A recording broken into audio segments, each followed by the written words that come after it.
Good morning. A very good morning to all of you. And this is the class of BSc Degree 1 Honors, Zoology Honors. In the chapter of invertebrate, today we will study about the external features of Pheretima posthuma. Pheretima posthuma is the simple Indian earthworm. जो earthworm आप लोग garden में देखते हैं, ये simple earthworm है, Pheretima posthuma.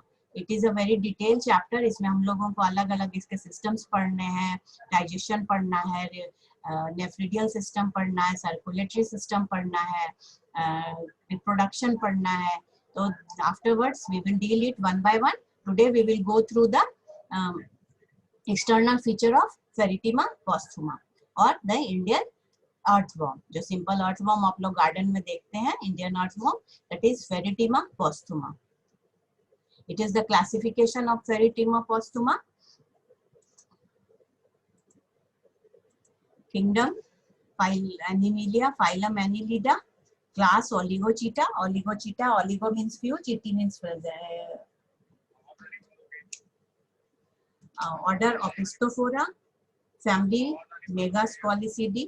You can skip the family. You in your graduation you can write only phylum, class, order, genus and species.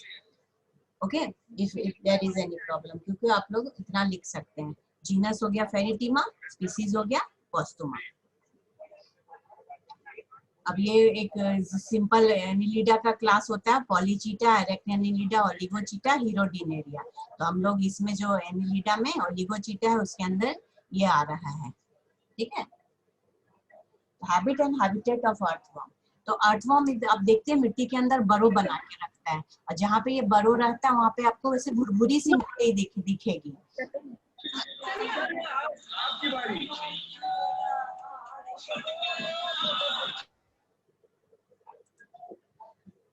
तो वहाँ भुरभुरी सी मिट्टी दिखती है, जिससे लगेगा, पता चल जाता है कि यहाँ पे सॉइल में वहाँ पे अर्थवर्म है.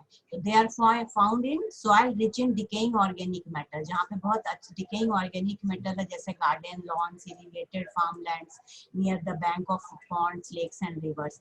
दे do not prefer to live in sandy, clay and acid soil which are deficient. जहाँ पे ऑर्गेनिक मैटर कम रहेगा वहाँ ये नहीं रहते हैं. They generally inhabited the upper layer of the earth. ऊपर ही ऊपर सरफेस लेयर में रहते हैं, about 30 to 40 centimetre, and even they go down to 3 meters or more there in summer. Summer में जब मॉइस्चर कम हो जाता है तो और वे नीचे चले जाते हैं. In rainy season is the most favorable time for the earthworm, because during this season they live in the superficial soil and they are often seen crawling on the surface. और आप उनको क्रॉल करते हुए surface पे देख सकते हो. The earthworm are nocturnal in habit. During night hours they come out of the burrows in search of food, reproduction and exploring fresh habitat. This is the figure of earthworm. You can see they breed during the rainy season. They are cold-blooded animal. Cold-blooded animal मतलब कि इनका जो blood है, body temperature जो है, ये environment के साथ बदलता है. गर्मी में गर्मी, इसीलिए, और सर्दी में सर्दी. इसको हम लोग क्वाइकिलोथर्मल एनिमल्स भी बोलते हैं, कोल्ड ब्लडेड को, because their body temperature fluctuate with the fluctuation of surrounding temperature. Surrounding temperature के फ्लक्चुएशन से ये बॉडी फ्लक्चुएट करता है, बॉडी का temperature. The way of the जो जैसे ये एग्जिवेकेट करते हैं सॉइल को, ये बहुत इंटरेस्टिंग है. ये क्या करते हैं, सॉइल को खा जाते हैं, क्योंकि इनका जो डाइट है, we will study in digestion, जो इनका जो फूड है वो डिके एंड ह्यूमस जो मिट्टी में प्रेजेंट होता है, तो वो उसको निकाल नहीं सकते ऐसे डायरेक्टली, तो वो मिट्टी के साथ ही मिट्टी को खा जाते हैं, और उसके अंदर जो प्रेजेंट होता है डिके मटेरियल, जो ऑर्गेनिक मटेरियल आता है, उसको ये यूटिलाइज कर देते हैं, और जो मिट्टी होती है वो वापस इनके अनडाइजेस्टेड फूड मटेरियल के साथ बाहर आ जाती है. वही आपको वर्म कास्टिंग के रूप में दिखती है, पहचान होती है, जो कि बहुत मैन्योर के रूप में, या ये बहुत फर्टिलाइजिंग, क्योंकि ये बॉडी ये मिट्टी में होल बनाते हैं, तो वो वहाँ की मिट्टी ढीली करते हैं, इससे इसे बहुत फायदा होता है एग्रीकल्चर में. तो ये ईटिंग करते, वो खाते जाते हैं मिट्टी को, progressively downward, and the organic content of the soil are digested हो जाता है, while the residual soil is discharge by its anus and the opening as a casting. उसी को हम लोग वर्म कास्टिंग कहते हैं.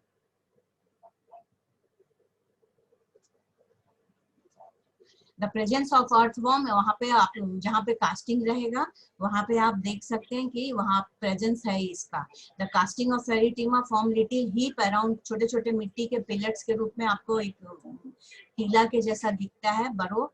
एंड दूसरे जो स्पीसीज में वो सिलेंड्रिकल, ये हमारा अर्थवॉर्म का है, फेरिटीमा का, ये यूटिफियस का है। ये सिलेंड्रिकल होता है, ये हमारा अर्थवॉर्म हम लोग पढ़ते हैं, इसमें छोटे छोटे पिलेट्स के रूप में आपको दिखते हैं। Shape and size of the body, body आपने देखा कि ये इलोंगेटेड है, सिलेंड्रिकल है, नैरो है, बायलैटरली सिमेट्रिकल है। The anterior and is tapering and the posterior and is less blunt. ये देखिए एंटीरियर एंड है, और ये आगे का जो ये सेगमेंटेड बॉडी है, देख सकते हैं आप, ये पूरी बॉडी सेगमेंटेड है। इसको हम लोग मेटामेरिकली सेगमेंटेड कहते हैं। एनिलिडा का कैरेक्टर भी है, एनिलिडन्स कैरेक्टर इसकी दिख मेटामेरिकली सेगमेंटेड, मतलब मेटामेरिक मतलब जो सेगमेंटेशन है वो ऊपर भी है और अंदर भी है। तो पहला जो होता है ये पेरिस्टोमियम और प्रोस्टोमियम कहलाता है, और 14th, 15th, 16th जो सेगमेंट होता है, आप देखिएगा यहाँ काला डार्क ब्राउन जैसा स्ट्रक्चर, मोटा सा स्ट्रक्चर होता है, जो कि 14, 15 एंड 16 होता है, उसको हम लोग क्लाइटेलम कहते हैं। और एक एक सेगमेंट को मेटामियर्स कहते हैं। यहाँ प्रोस्टोमियम के नीचे में माउथ प्रेजेंट होता है, लास्ट में एनल्स प्रेजेंट होता है। तो ये सारे अभी हम लोग देखेंगे। The dorsal surface of body is marked by the presence of dark medial line of dorsal blood vessel। जो इनका, क्योंकि ये बॉडी थोड़ी ट्रांसपेरेंट जैसी होती है क्रीम कलर की, तो इसके अंदर से जो डॉर्सल ब्लड वेसल मोटा सा चलता है, तो वो ऊपर से हम लोग उसका डॉर्सल देख सकते हैं। उससे हम लोग, because when you go through the dissection के लिए जब आप जाइएगा तो हम लोग उसी को देख के डॉर्सल और वेंट्रल पता कर लेते हैं, which runs throughout the length of the body below the skin। while the ventral surface हम लोग कैसे देखेंगे, वहाँ जेनाइटल ओपनिंग रहेगा, पैपिला रहेगा interior part of the body में। ठीक है, तो size of earthworm very species to species. ये बहुत 150 mm से 3.25 mm इन विड्थ में होता है। ये स्पीसीज टू स्पीसीज वेरी करता है। कलर अभी मैंने बताया, earthworm is slimy to touch, बहुत म्यूकस वाला होता है, इसलिए स्लिमी रहेगा टच करने में, dark brown in colour due to the presence of pigment porphyrin in its body wall which protects the body from otherwise bright light से बचाता है। The dorsal surface of body is darker than the ventral surface। Segmentation अभी मैंने बताया, जिसको हम लोग मेटामियर्स कहते हैं। तो इसमें लगभग 100 से 120 सेगमेंट्स होते हैं बॉडी में। एन्यूल्स जिसको बोलते हैं, स्मॉल रिक्लाइन सेगमेंट, जिसको सोमाइट्स और मेटामर्स कहते हैं। It exhibits true segmentation. True segmentation that is it is a truly metamerically segmented animal. That is the true segmentation का क्या मतलब हुआ, जो segmentation is external segments corresponds with the internal segment. मतलब अगर ऊपर से सेगमेंटेशन दिख रहा है तो अंदर भी सेगमेंटेशन है by the septa। In other words, the whole surface of the body is divided into many ring-like segments, और ring-like जिसको annule, इसीलिए इसका नाम annelida है। annules present होते हैं, मतलब ring जैसे आपको segments दिखते हैं, इसीलिए इसका phylum में हम लोग annelida बोलते हैं। Similarly, the interior body wall is divided by intersegmental septa। जो आप अभी बोला ना, अंदर से भी ये divided है, जो इनका body cavity है वो septum से divided है, septa से, in the small chambers representing internal segmentation। However, all the segments of the body are alike except the first and the last segment। First और लास्ट सेगमेंट को छोड़ के लगभग सभी सेगमेंट जो है वो तो पूरे बॉडी में सीटी होते हैं। और लिगोसिटी मैंने बताया था, जो छोटे छोटे लोकोमोटिव ऑर्गन्स हैं। In the all segments of the body except the first and last and clitellum, पहला आखिरी और क्लाइटेलम रीजन, मतलब 14, 15, 16 को छोड़कर, there is a ring of chitinous setae line embedded in the middle of each segment. ठीक है, पूरे सब में आपको सिटी मिलता है। each city arrives from a setigerous sac of skin and is pale yellow और S shaped या backwardly directed होता है। S shaped rod like structure होता है, swollen part with a swollen part middle part called nodules। बीच में ऐसा nodules जैसा ऐसे इस टाइप का स्ट्रक्चर होता है। The city help in locomotion by holding the earth since they directed backward। पीछे की होता है, जब हम लोग लोकोमोशन पढ़ेंगे तो उसमें हम लोग देखेंगे ये कैसे ये होल्ड करके रखता है, और बैकवर्डली डायरेक्टेड है तो होल्ड करने में इसको इजी होता है। The movement of city is controlled by special type of muscles and because इसमें longitudinal circular सब muscles होते हैं, उसके हेल्प से ये मूवमेंट करता है। और ये सिटी को अंदर निकाल सकता है और अंदर भी घुसा सकता है, बाहर भी निकाल सकता है, जिससे इसका लोकोमोशन होता है। We will see in detail in locomotion. ये आप देख लीजिए, ये प्रोस्टोमियम हुआ पहला सेगमेंट, एक आगे थोड़ा लिप के जैसा निकला होता है, इसको हम लोग प्रोस्टोमियम कहते हैं। और ये वेंट्रल सरफेस है, पेरिटीमा वेंट्रल व्यू है। ये डॉर्सल व्यू आपका देख सकते हैं। ये 14, 15, 16 में क्लाइटेलम होता है, जो हार्ड पार्ट होता है उसका, ये 14, 15, 16 में होता है। ये जेनाइटल फोर्स अभी हम बताएंगे तब आपको समझ में आएगा कि कहाँ पे होता है। 13 सेगमेंट में देखिए, फीमेल जेनाइटल फोर्स 14 सेगमेंट में एक है, और मेल जेनाइटल फोर्स यहाँ 1 यहाँ पे बीच में है। ये अभी हम लोग डिटेल में देखते हैं। क्लाइटेलम अभी मैंने बताया था, clitellum in the mature form there is a prominent circular band of glandular tissue. Glandular tissue के बैंड आपको वहां पे क्लियरली डार्क कलर का अर्थ फॉर्म में दिखिएगा आगे साइड में, तो थोड़ा सा दूर डार्क कलर का दिखेगा, ये क्लाइटेलम है। ये ग्लैंडुलर ग्लैंड्स होते हैं clitellum, which is completely surrounded segments का। इतना ये फिक्स सेगमेंट में होता है 14 to 16, मतलब 3 सेगमेंट का होता है 14, 15 and 16, and a girdle around this segment, और एक गर्डल अराउंड, ये हम लोग देखेंगे जब रिप्रोडक्शन में इसका फंक्शन है। A glandular cell, इसमें जो clitellum secrete mucus, albumin and material for forming cocoons। ये cocoons formation जो है ये रिप्रोडक्शन में हम लोग इसका देखेंगे, जहाँ की फर्टिलाइजेशन एग्स का उसके अंदर डाला जाता है, कोकून के अंदर। Due to the presence of clitellum, the body of earthworm is divided into following 3 regions। अब क्लाइटेलम बीच में है तो हम लोग इस बॉडी को क्लियरली 3 रीजन में डिवाइड कर देंगे। तो एक क्लाइटेलम के पहले का, एक क्लाइटेलम वाला और एक क्लाइटेलम के बाद वाला। तो पहले वाला क्या रीजन होगा? Pre clitellar. क्लाइटेलम कहाँ पे है? 14, 15, 16 में है। तो बिफोर क्लाइटेलर रीजन मतलब 1 से लेकर 13 तक क्या कहलाएगा? Pre clitellar region. तो this is the anterior part of the body from segment 1 to 13। The first segment is characterized by peristoma। Peri मतलब around, stoma means mouth. Mouth के अराउंड एक लिप जैसा स्ट्रक्चर होता है, इसके लिए हम लोग उसको पेरिस्टोमियम कहते हैं, which surrounds the mouth। और the anterior end of the peristomium, और उसके ऊपर एक फ्लैशी लोब जैसा निकला जिसको हम लोग प्रोस्टोमियम मतलब बिफोर स्टोमा, माउथ के ऊपर एक लिप जैसा स्ट्रक्चर निकला हुआ है उसको हम लोग प्रोस्टोमियम कहते हैं।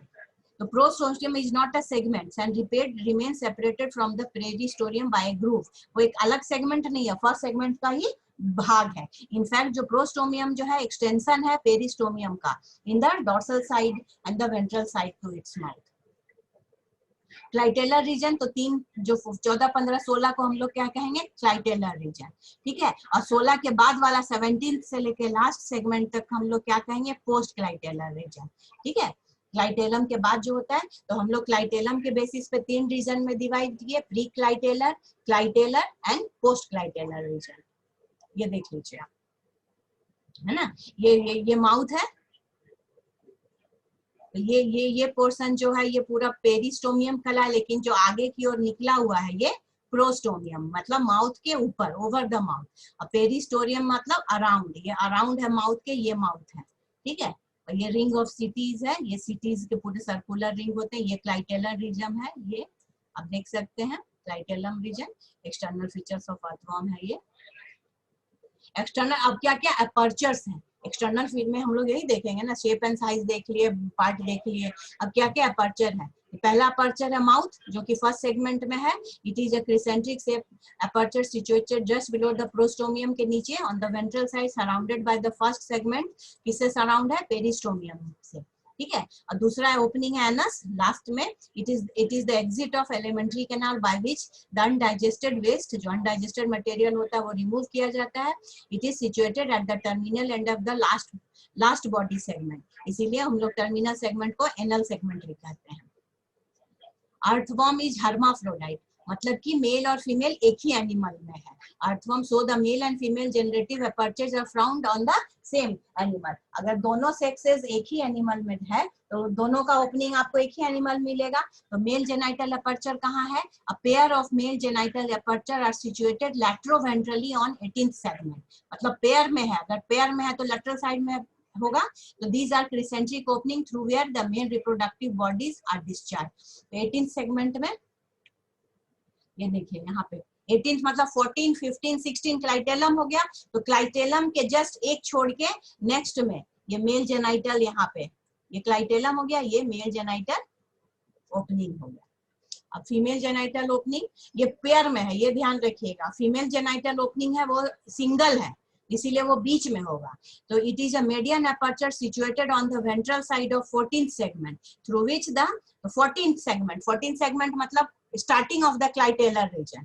ठीक है, तो ये देखिए, ये फीमेल यहाँ से क्लाइटेलम, ये तीनों रीजन है ना, ये तीनों क्लाइटेलम है। तो 14 जहां से स्टार्ट हो रहा है, इसमें बीच में, यहाँ पे बीच में ये फीमेल जेनाइटल ओपनिंग है। तो ये point to be noted that male genital apertures are paired, इसलिए 18th सेगमेंट में दोनों पेयर में रहता है ऑन वेंट्रल साइड, और फीमेल जेनाइटल अपर्चर 14th में सिंगल में है, तो मीडियन में, बीच में रहेगा। स्पर्मेथिकल पोर्स, और दूसरा ओपनिंग क्या है, तो there are 4 pairs of small ventrolateral spermathecal aperture line spermatheca इसमें प्रेजेंट होता है, हम लोग देखेंगे रिप्रोडक्शन में। तो उसकी जो ओपनिंग होती है वो कहाँ पे होती है, ग्रूव पे। डिवीजन है ना, बॉडी तो पूरा डिवाइडेड है, तो 5th 6th का 6th 7th और 7th 8th और 8th 9th के ग्रूव पे ये 4 पेयर्स, दोनों 4 पेयर्स हुआ ना, 1 2 3 4, मतलब जहां पे 5th 6th सेगमेंट है, 6th 7th 7th 8th 8th 9th segment है, उसके ग्रूव पे जो ऐसे ऐसे ग्रूव है बीच बीच में, यहाँ ग्रूव पे ये 5वें से लेके 9वें सेगमेंट के लाइनिंग के ऊपर spermathecal opening, 4 pairs of spermathecal openings. अब नेफ्रिडियोफोर, नेफ्रिडिया क्या है, नेफ्रिडिया जो है एक्सक्रीटरी सिस्टम का यूनिट है, we will study in nephridial system. तो large number of very minute nephridiopores are found situated throughout the body except few anterior segment, पहले को छोड़ के पूरे बॉडी में नेफ्रिडियोफोर्स आपको मिलेंगे। These pores are aperture of integumentary, 3 तरह के नेफ्रिडिया होते हैं, तो सबके अलग अलग जगह पे ओपनिंग मिलेंगे। इंटेगमेंट्री नेफ्रिडिया दो विच मेटाबॉलिक वेस्ट जो एक्सक्रीशन के थ्रू एलिमिनेट होता है उसको रिमूव किया जाता है। These pores are found scattered on over the body of surface of dorsal pores. Dorsal pore क्या है, तो these pores are situated along the mid dorsal line, बीच में intersegmental grooves or as minute opening directly into the body cavity, तो body cavity का directly opening होता है। The first dorsal pore जो lie है in the furrow between 12th and 13th segment, clitellum के just ऊपर ये पहला dorsal pore होता है। While there is a pore in each of the succeeding intersegmental furrow of the worms, और उसके बाद फिर पूरे segments में जहाँ पे फरोज है, मैं बीच की जो सेगमेंट्स के बीच बीच की लाइनिंग है, वहां पे ये डॉर्सल पोर्स आपको मिलेंगे एक्सेप्ट द लास्ट दो दीज पोर्स। ये जो है पोर सिलोम, सिलोम क्या है, बॉडी कैविटी, यहाँ से ट्रू सिलोम स्टार्ट होता है, we will discuss about it, and communicates with the exterior. तो सिलोम की ये डायरेक्ट ओपनिंग है एक्सटीरियर की ओर, ये आप देख सकते हैं। ये प्रोस्टोमियम हो गया, ये पेरिस्टोमियम हो गया, फर्स्ट सेगमेंट का ही पार्ट है। तो ये आप देखिए, ये 5th 6th के बीच में स्पर्मेथिकल ओपनिंग दिख रहा है ना, स्पर्मेथिका 5th 6th के बीच में, 6th 7th के बीच में, 7th 8th और 8th 9th के बीच में। तो इंटीरियर रीजन में हम लोग ये देख सकते हैं। फिर उसके बाद और क्या इसके एक्सटर्नली हम लोग we are studying about only external features today.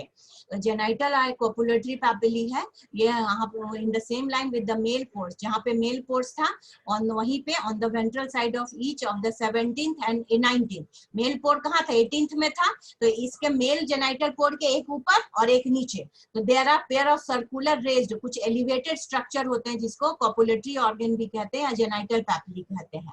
Each genital, ये रिप्रोडक्शन में इसका हेल्प मिलता है। Each genital papilla bears a cup-like depression at the top, but not any aperture. ये elevation है, उभार जैसा होता है, इसमें कोई छिद्र नहीं होता। और ये during copulation the genital papilla function as suckers.